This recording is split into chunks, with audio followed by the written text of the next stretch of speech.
حد سے زیادہ احساس بھی انسان کو ذلیل کروا دیتا ہے۔ جب کوئی ہاتھ پکڑائے تو بازو مت پکڑے، اور جب کوئی ہاتھ چھڑائے تو پاؤں مت پکڑے۔ آپ مخلص ہیں تو مخلص ہی رہیں۔ دوسروں کی طرح بنو گے تو آپ کا اپنا وجود سوالات کے گھیرے میں آ جائے گا۔ کھو جانے والی چیزوں سے دل نہ لگاؤ، یہ تمہیں غمگین چھوڑ کر خود گزر جائیں گی۔ آزمائش ان کے لیے ہوتی ہے جنہیں اللہ چاہتا ہے۔ صبر وہی لوگ کرتے ہیں جو اللہ کو چاہتے ہیں۔ ایک وفادار عورت 1000 عورتوں سے بہتر ہے۔ توبہ کی سواری عجیب سواری ہے، ایک لمحہ میں فرش سے عرش تک پہنچ جاتی ہے۔ ہمارے ہاتھوں سے موتی بکھر جائیں تو انہیں سمیٹنا آسان ہے، مگر ہمارے الفاظ سے کسی کی ذات بکھر جائے تو اس کا سنبھلنا بہت مشکل ہوتا ہے۔ لہٰذا بولنے سے پہلے اس چیز کا خیال کیجیے۔ سب سے زیادہ بھاری جدائی یہ ہے کہ تمہارے جسم سے ایمان کی روح پرواز کر جائے اور تمہاری عبادات صرف ہونٹوں کی حرکات بن جائیں۔ بد دعا دینے کے لیے منہ سے کچھ کہنے کی ضرورت نہیں ہوتی۔ کوئی آپ کی وجہ سے تڑپ کر رو دے تو سمجھ لینا چاہیے کہ بد دعا دے رہا ہے۔ باپ کی غریبی تو لڑکی جی لیتی ہے، مگر جو شوہر کی غریبی جی لے اسے شریک حیات کہتے ہیں۔ اس برم میں نہ رہیں کہ سبھی رشتے خاص ہوتے ہیں۔ آدھے سے زیادہ رشتے تو آستین کے سانپ ہوتے ہیں۔ اس انتظار میں مت رہیں کہ کوئی دوسرا آپ کو روشن کرے گا۔ یہاں سب کو اپنی پڑی ہے، خود کو خود روشن کیجیے تاکہ آپ کی روشنی دوسروں کی زندگی کے اندھیرے دور کر سکے۔ وہ لوگ ہمیشہ خوش رہتے ہیں جو اللہ کی تقسیم پر راضی ہوتے ہیں۔ مخلص کی طلب ہو تو پہلے خود مخلص ہونا پڑتا ہے۔ زمین پر سب سے خوبصورت جگہ تمہارے دل کا مرکز ہے، جہاں سے زندگی شروع ہوتی ہے۔ اچھے لفظ تخلیق کرنے کے ساتھ اچھے رویے بھی تخلیق کرنے چاہیے۔ لفظ کتابوں میں زندہ رہتے ہیں جبکہ رویے دلوں میں زندہ رہتے ہیں۔ دوسروں کو گرانے کے چکر میں آخر کار خود ہی گر جاتے ہیں، لیکن سبق پھر بھی حاصل نہیں کرتے۔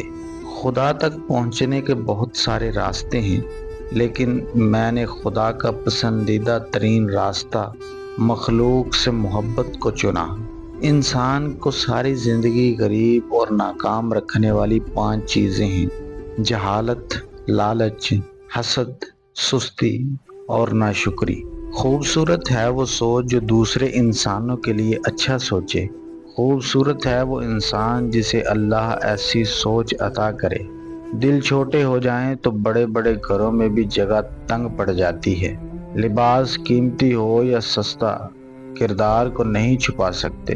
اپنے کردار کو اچھا کرو، ہر لباس میں اچھے لگو گے۔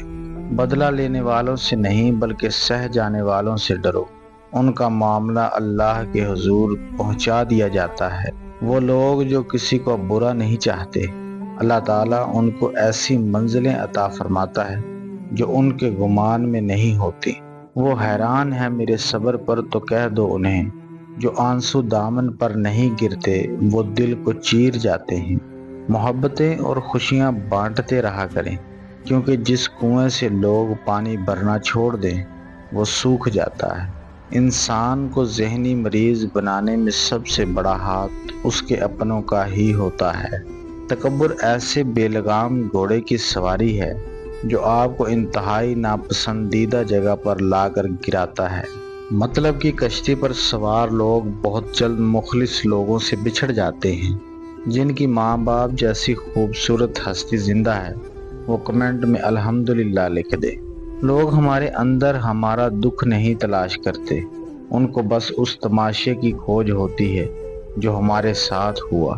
اکثر ایسا ہوتا ہے کہ لوگ حد سے زیادہ پارسائی کا دکھاوا کرتے ہیں، وہی شیطانیت کا دوسرا روپ ہوتے ہیں۔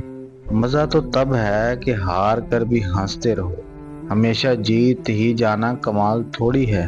اگر آپ نے کسی کے کردار کا اندازہ لگانا ہو تو یہ دیکھو وہ ہنستا کس بات پر ہے۔ حسد کا جذبہ احساس کمتری سے پیدا ہوتا ہے۔ جو شخص اپنے آپ کو گھٹیا سمجھتا ہے دوسروں سے جلتا ہے۔ برائی ڈھونڈنے کا شوق ہے تو آئینہ استعمال کیجیے، دوربین نہیں۔ چابی سے کھلا تالا بار بار کام آتا ہے، ہتھوڑی سے کھلا تالا دوبارہ کام نہیں آتا۔ رشتوں کے تالے غصے کے ہتھوڑے سے نہیں، محبت کی چابی سے کھولے۔ مجھ کو چھاؤں میں رکھا، خود جلتا رہا دھوپ میں۔ میں نے دیکھا ہے ایک فرشتہ باپ کے روپ میں۔ جو دل میں رہا کرتے ہیں نا، وہی دل کے زخم بن جاتے ہیں۔ جب ہر دوسرا شخص بلا وجہ آپ کا دشمن بننے لگے تو سمجھ جائیں آپ میں کچھ خاص ہے، سامنے والا حسد کا شکار ہے۔ ایک بیٹی کے لیے فخر کی بات ہوتی ہے جب کوئی کہتا ہے یہ تو بالکل اپنے باپ پہ گئی ہے۔ مشکل وقت کا فائدہ یہ ہوتا ہے کہ فالتو لوگ زندگی سے نکل جاتے ہیں۔ رشتے ایک دوسرے کا خیال رکھنے کے لیے ہوتے ہیں، ایک دوسرے کا استعمال کرنے کے لیے نہیں۔ جب آپ مالی طور پر مضبوط ہوں تو آپ کی فضول باتیں بھی لوگوں کو اقوال زری لگتی ہیں۔ وقت گزر جانے کے بعد اگر کوئی قدر کرے تو اسے قدر نہیں بلکہ افسوس کہتے ہیں۔ انسان عمر سے نہیں، فکر سے بوڑھا ہوتا ہے۔ تکلیف تب ہوتی ہے جب لہجوں کی سمجھ آتی ہے۔ اللہ پر بھروسہ اس پھول کی طرح رکھیں جو راستے کے کنارے اگتا ہے، جسے نہ کسی نے بویا ہوتا ہے، نہ ہی راہگیر اسے پانی دیتا ہے، اللہ ہی اس کا خیال رکھتا ہے۔ دوبارہ گرم کی گئی چائے اور بار بار کیے گئے سمجھوتے، دونوں میں پہلے جیسی مٹھاس اور ذائقہ کبھی نہیں رہتا۔ میں اس کا ذمہ دار ہوں جو میں نے کہا، اس کا نہیں جو آپ سمجھے ہیں۔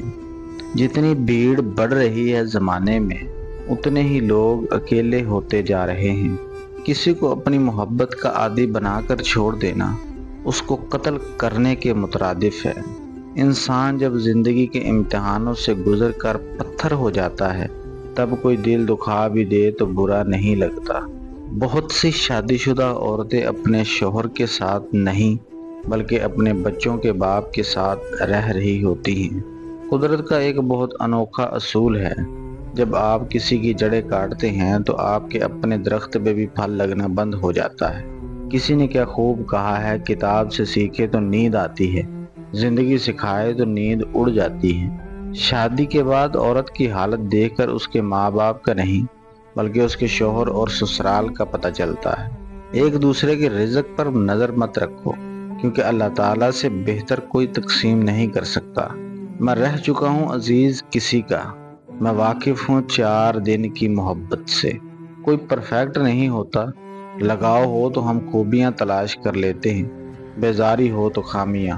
اگر خوشی چاہتے ہو تو وقت پر عبادت کرو، چہرے پر رونق بنانا چاہتے ہو تو تہجد پڑھو، اگر سکون چاہتے ہو تو قرآن پڑھو، اگر صحت چاہتے ہو تو روزہ رکھو، اگر مصیبتوں کا حل چاہتے ہو تو استغفار کرو، اگر برکت چاہتے ہو تو درود شریف پڑھو، اگر مشکلات ختم کرنا چاہتے ہو تو لا حول ولا قوت الا باللہ پڑھو، اگر غموں سے نجات چاہتے ہو تو دعا مانگو، اگر بغیر تھکاوٹ کے نیکیاں چاہتے ہو تو اس کو آگے بھیجو، یہ تمہارے لیے صدقہ جاریہ ہوگا۔